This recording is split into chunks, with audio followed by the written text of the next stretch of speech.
রাধে রাধে বন্ধুরা, আজকে দেখুন আমাদের বাড়িতে শাক হয়েছে। এটাকে পুনকো শাক বলা হয়। আজকে আমরা এটা রান্না করে দেখাবো আপনাদেরকে, কেমন লাগবে বলবেন। চলুন তাহলে স্টার্ট করা যাক।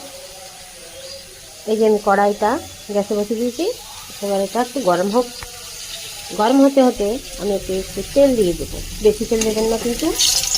এইটা শাক ভাজা তো অল্প তেলেই হয়ে যায়, আর অল্পই শাক, বুঝতেই পারছেন। শুধু শুধু অত তেল খেয়ে লাভ নেই।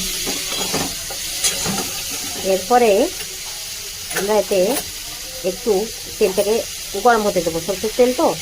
এর মধ্যে আমরা দেবো একটুখানি কালো জিরে আর একটি কাঁচা লঙ্কা দেবো। গরম হয়ে এসেছে, এই যে আমি একটি কাঁচা লঙ্কা দিয়ে দিলাম, আর সঙ্গে সঙ্গে এটাকে আমি শাকটা দিয়ে দেবো যাতে করে ফুটে না আসে।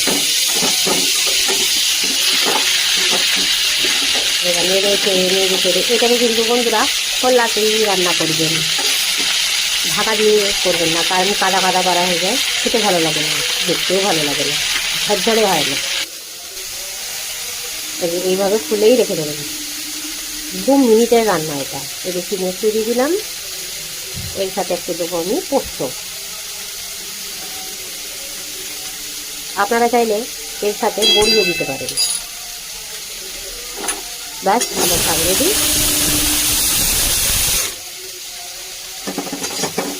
এক্ষুনি রেডি হয়ে যাবে। এইভাবে নিজের বাগানে উপার্জন করে, কেটে, রান্না করে, খেয়ে আমাকে কমেন্ট করবেন কেমন লাগলো। দেখবেন সত্যি বলছি খুব ভালো লাগবে। রাধে রাধে।